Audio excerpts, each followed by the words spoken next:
Hello बच्चों, मैं मुकुल अग्रवाल आज आपके लिए यहाँ पर मैथ सेकंड का एक इम्पोर्टेंट लेक्चर लेके आया हूँ, जहाँ पर बच्चों मैं आप लोगों को एप्लीकेशन ऑफ इंजीनियरिंग प्रॉब्लम के बारे में यहाँ पर कुछ न्यूमेरिकल्स कराऊंगा। तो बच्चों सबसे पहले हम लोगों को इसका थोड़ा बेसिक पता होना चाहिए कि हमें करना क्या है, क्या चीज़ क्या होती है, ये चीज़ आपको देखना है।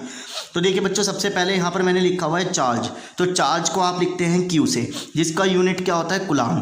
फिर होता है बच्चों करंट, करंट को लिखते हैं हम लोग आई से, जिसका यूनिट होता है एम्पियर। फिर होता है बच्चों रेजिस्टेंस, रेजिस्टेंस को आप लोग इस तरीके से लिखते हैं, जिसको हिंदी में प्रतिरोध भी कहते हैं, जिसकी यूनिट ओम होती है। फिर होता है बच्चों इंडक्टेंस, इंडक्टेंस को हम लोग प्रेरक तत्व कहते हैं, जिसको हम लोग एल से लिखते हैं, जिसकी यूनिट हेनरी होती है, ये इसका सिंबल होगा। फिर बच्चों कैपेसिटेंस, कैपेसिटेंस का मतलब होता है संधारिता, जिसे हम लोग सी से लिखते हैं, जिसका सिंबल बच्चों आप इस तरीके से बनाते हैं, और इसमें इसका यूनिट फैराडे होता है। ईएमएफ, ईएमएफ का मतलब वोल्टेज, बैटरी, जो सिंबल वी होगा और इसकी यूनिट वोल्ट होगी। एक होता है बच्चों वेरिएबल वोल्टेज, जिसका मतलब होता है एसी सप्लाई, इस तरीके की जो सिंबल होगा एसी सप्लाई वेरिएबल वोल्टेज का काम करेगा, जिसमें इसकी यूनिट वोल्टेज होगी। तो बच्चों ये थोड़ा बेसिक था जो आपको पढ़ना है। तो इसके लिए आप लोगों को एक चीज़ और यहाँ पर देखनी है कि जो सर्किट होंगे, जैसे मैंने कहा भाई ये इस तरीके का सर्किट होता है, ये आर है और आर में मैंने कोई इस तरीके से, यहाँ पे इस तरीके का सर्किट है बच्चों, जहाँ पर ये आर है और ये बैटरी हमने जोड़ दिया वी। तो इसके अलोंग यहाँ पर क्या होगा, करंट निकलेगा जो प्लस से माइनस की ओर जाएगा। तो बच्चों इसके अलोंग अगर हम लोग बात करें वोल्टेज के अलोंग, रेजिस्टेंस के अलोंग अगर वोल्टेज की बात करें तो आप क्या लिखेंगे, वोल्टेज अलोंग रेजिस्टेंस। तो रेजिस्टेंस के अलोंग जो बच्चों वोल्टेज होती है वो कितनी होती है, तो आप लोगों को याद रखना है V = IR, जिसको आप लोग ओम्स लॉ भी कहते हैं। ठीक है, दूसरी चीज़ आपको याद रखनी है बच्चों, ये इंडक्टेंस है ना, जिसको हम लोग L से लिखेंगे, और ये बैटरी मैंने इसमें जोड़ दिया, और यहाँ पर इस तरीके से करंट आप लोगों का जा रहा है।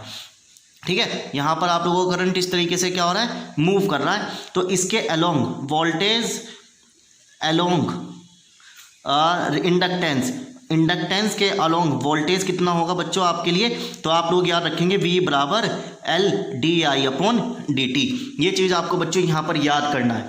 ठीक है, ये चीज़ अगर हम लोग बात करें कि आपके पास कोई एक कैपेसिटर मैंने इस तरीके से सर्किट में जोड़ दिया, ठीक है, ये एक बैटरी जोड़ दी और ये कैपेसिटर हो गया, तो इसमें बच्चों करंट जाएगा, तो इसमें वोल्टेज अलोंग कैपेसिटर, तो कैपेसिटर के अलोंग जो वोल्टेज होगा वो कितना होगा, V = Q/C।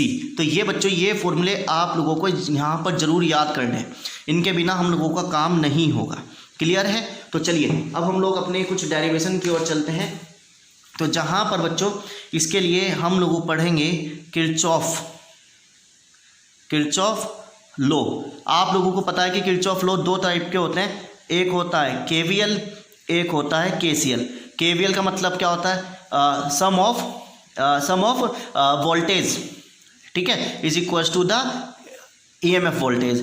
KCL का मतलब क्या होता है, sum of incoming current at a node या जंक्शन = द आउटगोइंग करंट। ठीक है, तो ये चीज़ आपके पास किरचॉफ का लॉ है।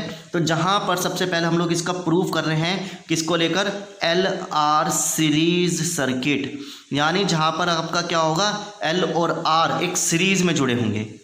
ठीक है, तो L हमने इस तरीके से बनाया, रेजिस्टेंस हमने इस तरीके से बनाया, इसको बैटरी से जोड़ दिया, ये L हो गया, ये R हो गया बच्चों। यहाँ पर करंट I चला गया।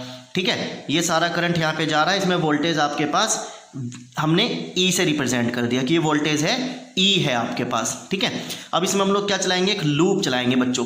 तो यहाँ पर हम लोग लिखेंगे अप्लाई KVL लूप। हम लोग क्या यूज़ कर रहे हैं, KVL का लूप यूज़ कर रहे हैं, जहाँ पर voltage across resistance plus voltage across inductance = total voltage. ठीक है, जो वोल्टेज रेजिस्टेंस में जा रही है, जो वोल्टेज इंडक्टेंस में जा रही है, उनका सम, और जो टोटल वोल्टेज आपकी मिली थी वो। तो वोल्टेज एक्रोस रेजिस्टेंस कितना होगा बच्चों, RI, अभी आपको मैंने बताया। इंडक्टेंस के लिए कितना होगा, LdI/dt = E होगा। ठीक है बच्चों, ये चीज़ अब इसको मैं ऐसे लिखूँगा, DI/dt RI/L = E/L। यानी मैंने क्या करा बच्चों, पूरी इक्वेशन को L से डिवाइड कर दिया, क्योंकि मुझे DI/dt के साथ कुछ भी वेरिएबल नहीं चाहिए। तो मैंने क्या करा, पूरी इक्वेशन को L से यहाँ पर डिवाइड कर दिया। अब बच्चों इसके लिए हम लोग इंटीग्रेटिंग फैक्टर निकालेंगे। तो इंटीग्रेटिंग फैक्टर का फॉर्मूला आपके पास है e की पावर p dx, है ना, जहाँ पर e as it is, p क्या होगा, ये वाला होगा r अपॉन l, और dx की जगह क्या आ जाएगा बच्चों, dt आ जाएगा, क्योंकि आप टाइम के अनुसार इंटीग्रल करेंगे। तो जहाँ पर e as it is, r upon l constant है, dt का इंटीग्रल t हो गया। तो ये चीज़ यहाँ पर बन गया। क्लियर। अब आप लोग निकालेंगे y into I F is equals integral q into I F, और यहाँ पर dx प्लस a, ये आप लोग एक फॉर्मूला पढ़ के आए हैं, है ना। तो जहाँ पर y की जगह क्या आ जाएगा, i आ जाएगा, क्योंकि यहाँ पर क्या चीज़ चल रही है, i को हम लोग कंसिडर कर रहे हैं। और आई एफ का फॉर्मूला कितना आया, e की power r by L T, और q कितना होगा बच्चों, e बाय l होगा, जो यहाँ पर लिखा होता है। आई एफ कितना आया, e की power r by L T, और डी टी डी एक्स की जगह क्या आ जाएगा, डी टी, और प्लस में एक a आ गया।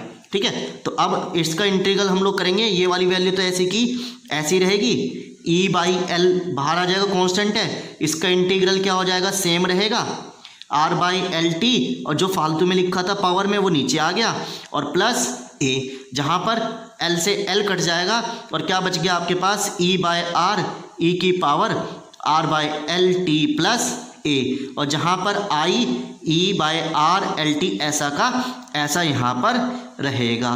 ठीक है, ये चीज़ हमने यहाँ पर निकाल ली। अब बच्चों में क्या निकालना है, यहाँ पर कांस्टेंट की वैल्यू निकालनी है। ठीक है ना। तो हम लोग क्या करेंगे, कांस्टेंट की वैल्यू निकालने के लिए हम लोग मानेंगे कि if the value of the current is I, time will equals to zero. यदि टाइम जीरो है तो उसमें कोई भी करंट सप्लाई नहीं हो रहा है, तो यानी आई की वैल्यू जीरो रखी तो सारा जीरो हो जाएगा, ई अपॉन आर हो जाएगा, और टी की वैल्यू जीरो रखेंगे तो ई की पावर जीरो, तो ये वन हो गया, और प्लस में ए आ गया। ठीक है। अब देखो ये प्लस में है, इधर जाएगा तो माइनस में आ जाएगा, तो यानी ए का वैल्यू कितना आ गया, माइनस का ई बाय आर आ गया। ठीक है बच्चों, ए का वैल्यू कितना आ गया, माइनस का ई बाय आर आ गया। क्लियर।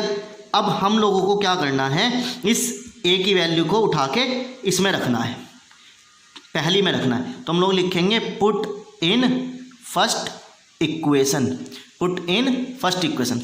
तो आई एज इट इज़, ई की power R by L T as it is, e by R as it is, ई की power R by L T, और ए की जगह पर हम लोग लिख देंगे माइनस का ई बाय आर। तो बच्चों आपको दिखाई दे रहा होगा ई बाई आर कॉमन आ रहा है ना, ई बाई आर क्या हो रहा है, यहाँ पर कॉमन आ रहा है, और ई की power R by L T, और माइनस वन बच गया, और यहाँ पर आई एज इट इज़, ई की power R by L T रह गया। क्लियर। अब मैं इसे मल्टीप्लाई से इधर डिवाइड में पहुँचाऊँगा, तो आई एज इट इज़ रह जाएगा ई बाय आर। अब देखो जब इसके डिवाइड में जाएगा तो ये कट जाएगा, तो वन बच जाएगा, और ये चीज़ इसके डिवाइड में जाएगी तो रेसिप्रोकल हो जाएगी, तो आर बाय एल टी। तो इतना करंट बच्चों इस पूरे सर्किट के अंदर जो हमने बनाया था एल आर सर्किट, इतना करंट इस पूरे सर्किट के अंदर यहाँ पर क्या होगा, मूव करेगा। तो आई होप आपको ये वाला डेरिवेशन यहाँ पर समझ में आ गया हो। ठीक है, तो कर लेंगे। अब हम लोग अगली वीडियो में इसके ऊपर कुछ न्यूमेरिकल लेके आएंगे और फिर उनकी प्रैक्टिस करेंगे।